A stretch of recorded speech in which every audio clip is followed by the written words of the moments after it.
think it's around, 250 now for a transaction. Yeah. If you do a quick trip or something like that. Now, I think that's still too high, but it's not 450 or 6. Well, it just forces you to take out a bunch of money. You know what I mean? Because like you're not going to pay $3 to get it $20 out, right? So It's you need to get like reply. $100, and it's only 3%. And you're like, all right, it wasn't that bad. Yeah, you'd think that if you took out less, the fee would be less, but it doesn't work that way. It's not about you; it's about them. Yeah, exactly. I mean, you're taking out the minimum, man. You got to pay, $3 on $20, but 15% tax to That's get your own money. Man. Yeah. Well, I've been selling on eBay for decades, man, and it's it used to be a small percentage that they would take, but now in order to sell something, you can pay upwards 20% or even more of your total, fees. It's really ridiculous, man. Oh yeah, because you almost have to promote the page in order to get the views, and that's 11 to 15% right there. So I mean, they look for creative ways to pull more money from you so you make less. It's all a big game to these people, right? But they make it like, oh, if you spend this money, you'll have more traffic, you'll have more buyers and so forth. But it was working the way it was before they did all that stuff. I think those are just tactics to, pile on the profits. That's just my opinion. Yeah, I mean, hey, if you can get away with it, you try it, and if it works, then you don't go back. You know what I mean?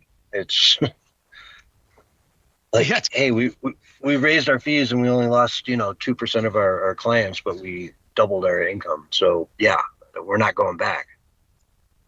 Yeah, it's kind of like when you buy that kit on from some TV infomercial, and you get this kit, how to make $1 million, and then now we're going to get the information that only the elite know.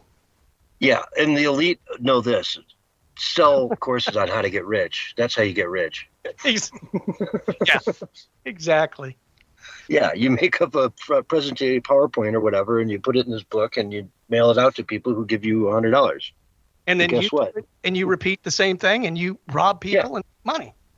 Yeah, you're sitting there stuffing 10 books into 10 envelopes at the end of the day, and you just made $1,000.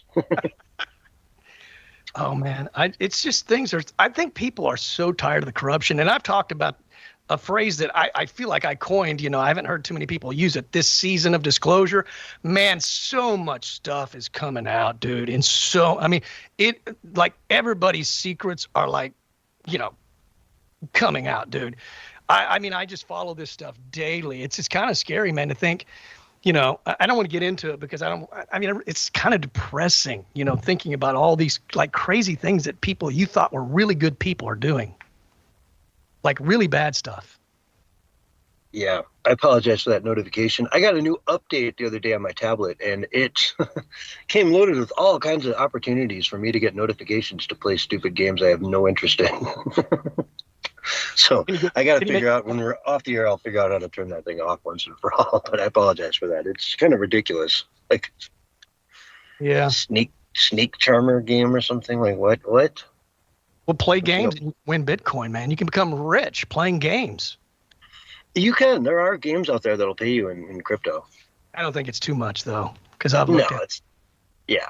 Unless you're a professional gamer and you're like really good, you can make some money that way. I mean, a professional gamer, you go to the tournaments and you win, and you get sponsors and stuff. That actually pays okay. But we're talking real video games, Well, and I lived in Nevada for a long time, and the only game that you can actually go there and beat is poker, because you're playing the other people at the table, not the house. Exactly. So, like, that's the one card game in a casino that it's not just completely stacked against you if you know what you're doing and you're good at it. Which is why the World Series of Poker, I mean, there's people in there that make millions and millions of dollars a year playing poker because they just walk into any card room. Just a poor man's tax at the end of the day. Yeah. Well, and it's fun is what it was supposed to be, is just kind of fun. Yeah, you're going to lose some money, but, you might go up, you might go down. It should be fun. But, Vegas has changed so much. It used to be, the $4 buffets and the $2 steaks and, just cheap rooms and, it was affordable. If you didn't gamble, it was like the cheapest place to go take a vacation and just hang out by the pool, with guaranteed great weather. Now it's, this corporate maniac that charges you, $18 for a rum and Coke. That used to be free, no questions asked. If you're in there, that's the thing. Like you could go in, and when I lived there, at least, you put in like a $5 bill into the slot machine at the bar, the one built into the bar. Yep. And you go to like blackjack, and you put it down to 25 cents a game. And blackjack is so back and forth. I mean, if you know basically how to play it, it's just win one, lose one, win one, lose one. It takes you like a half an hour to lose a quarter. You know what I mean? Yeah. So meanwhile, they'll give you drinks, whatever you want, while you're playing. Hey, what's going on with your mic? Oh, with me? Yeah. Yeah, it's kind of going muffled a little bit. Yeah, you were going in and out there for a minute. My headset popped off for a second there. It came unplugged for half a second. But yeah, I mean, you go in there, you put $5 in the machine and drink pretty much for free all night.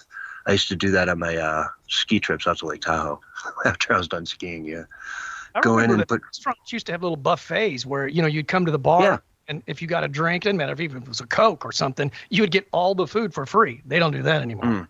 You don't even see all you can eat buffets are kind of rare these days. I think a lot of people are kind of fed up with, entertainment today is super duper expensive. They just keep, even going to a rock concert is expensive, or any kind of a concert is expensive. That's why people are going to their local, plays, or they're going to see the high school choir, or they're getting out in nature and doing things that are just free, and I think, I don't really miss a lot of that stuff, to be honest with you. And maybe I'm just getting older. I enjoy just being out in nature. That's like fun. Yeah. To me, you know what I'm saying? Yeah, exactly. It's things have definitely changed in that respect. Sports especially. It used to be not that big a deal to just go down and get some bleacher seats and maybe a beer and a hot dog and watch a game. That would have, you were talking like a $20 venture back in the day. Yeah, exactly. Now it's $200. Yeah, it's ridiculous. It just, there's no end to it. I was watching a thing on skiing. Average lift ticket prices today are well north of $200 in America. And some of the top resorts are charging over $300 for 1 day of skiing. Add on top of that rentals and all that other stuff. And it is just a extremely, extremely expensive sport. When I grew up, man, it wasn't. You could, for $30, you could get a lift ticket, Well, that's why people do cross-country skiing, because you can find places to ski for free. Yeah. It's not quite as fun, but it's fun. I've done plenty of it. It's on, what your taste is. Maybe some people actually enjoy cross-country skiing more. It just depends on the person, I think. Absolutely. I like I say, I've enjoyed it. I've done quite a bit of it, and pretty good at it. But I specialize in downhill. I'm the man. Put me on skis, and I'll crush anyone. Black ones, man. The moguls and all that. Oh, I love it. Yeah. I live in the moguls, man. Moguls are my thing.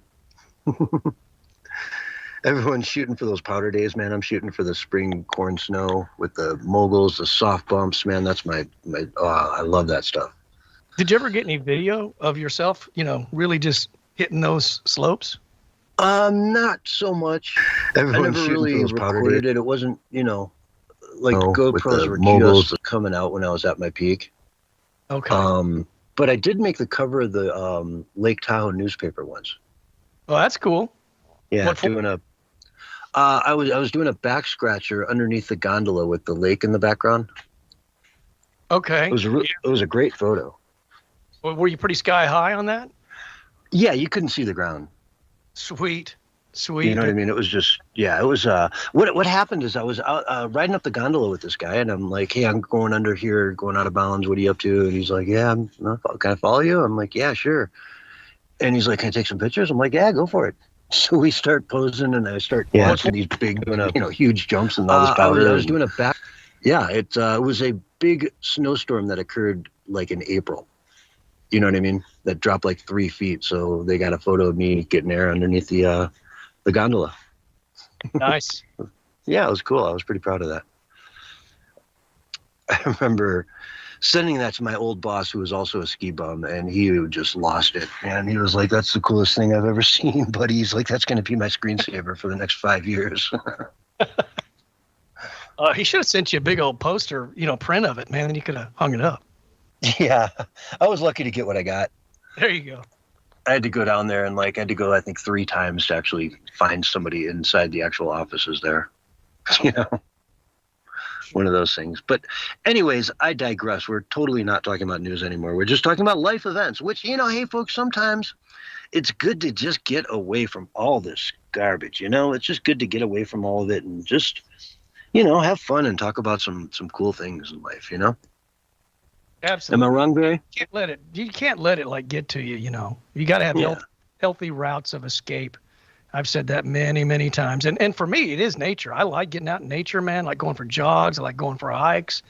And it's just peaceful and sort of like a reset. You know what I'm saying? Oh, yeah. Yeah, you'd love it out here, man. You'd love it out here. It's nature on steroids, man. It is. It's warm out there, though. It's all right. It's let's see. I think right now if I'm not mistaken, I can do that and see. It's 65 right now. That's actually pretty nice. That sounds kind of low from what I'm feeling when I go outside. It feels more in low 70s, but yeah, it's nice.